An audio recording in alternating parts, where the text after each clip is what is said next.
Good Thursday morning, darling, and a week from now, or actually 8 days for me, because I do gain a day, I will be probably in Hawaii and waiting for a plane to take me to your good self. Anyway, but no doubt we'll be in a McDonald's or somewhere watching this video together.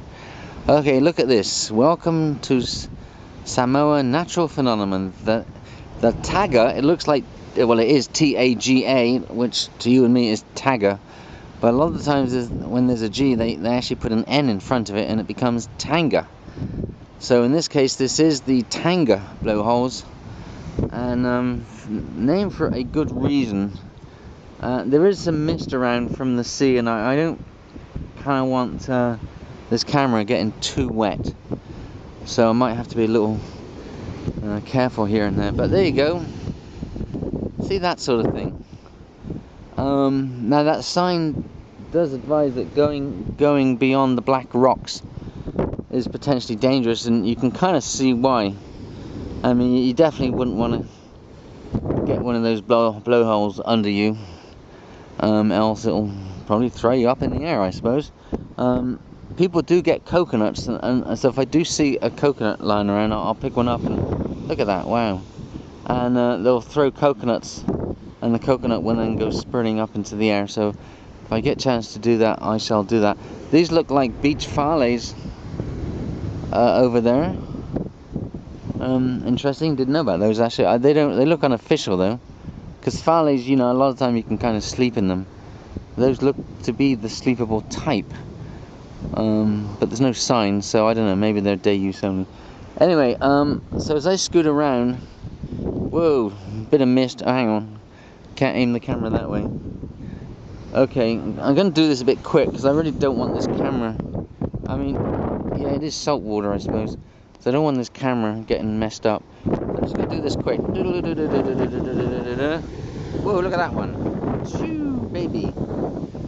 Anyway, you get the idea. I'm going to aim at this one. That seems to be the biggest one, actually. I'm going to zoom a bit. And there it goes. Ooh, bit of mist. Oops. Okay, gotta go. Bye, love you. Okay, I'm a bit closer now. I do have a coconut in my left hand, but you can kind of see the thing here. You can actually go right up to the edge of one of these blowholes. There's two right in front of me here. And you can kind of look down and... But of course, if you look down at... Oh, shit. If you look down at the wrong time and you get that gush of water hit you on, you know, under the head or something, then you've got a bit of a problem.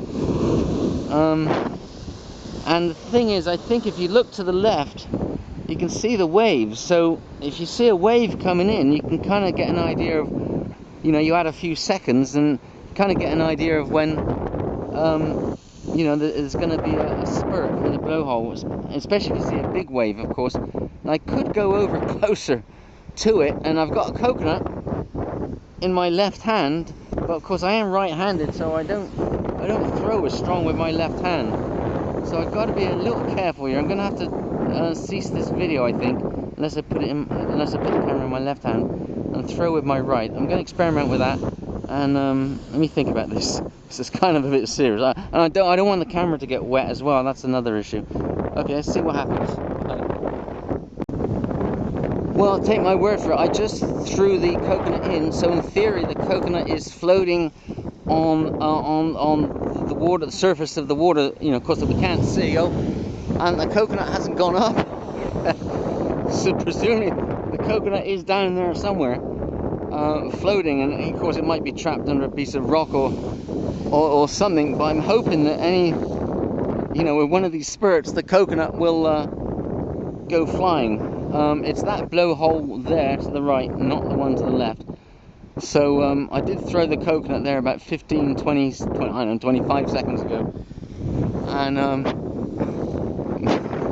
no coconut yet. So let's keep this going for a few more seconds, and hopefully, that'd be great if it works, but I don't know.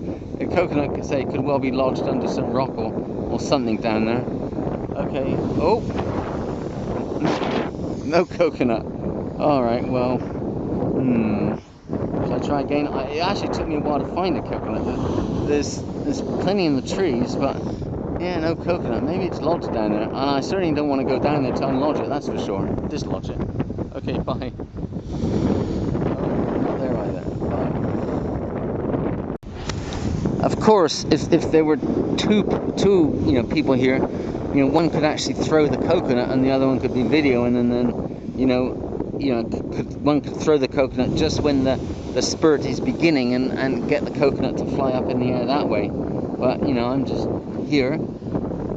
So maybe, darling, this is something we have to do. Still no coconut. This is something we have to do when we're here. We have to do the coconut thing. Okay, bye, sweetheart. See you in a week.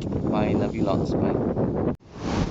Okay, I promise this will be the last video, but it's easy to figure out when it's going to spurt the most. You just look to the waves as the waves come in, and when you see a particularly big wave come in, you got to add a few seconds for it to reach the blowhole, and then you can kind of get an idea of how great the force of the spurt will be. See, this won't be a big one. That's not. Oh. This won't be a big one. Well, I don't know, maybe that was a rogue wave coming from another direction. But you get the idea anyway. You can get an approximation. Maybe I should say that instead. An approximation of how great the spurt will be from the waves coming in. See, that doesn't look to be much of a wave now. But there's a bit of a wave coming in there. Okay, it's not going to have too much effect. But see, there's a bigger wave behind it. Wow. Yeah, see, kind of bigger wave behind it, so that presumably will create a bigger spurt. Okay, there we go.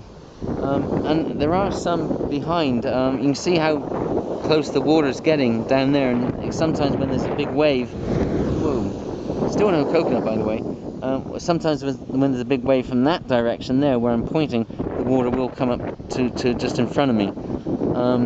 And of course, sometimes it can take, I don't know, 20 seconds between the big spurts, so that is enough time to kind of walk up to the edge and look over. And of course, if it's just a little spurt, then you just get a bit of spray. But if it's a big spurt, then you get a big problem. So you do have to, if you're going to do that, you have to look at the waves and give yourself some sort of idea.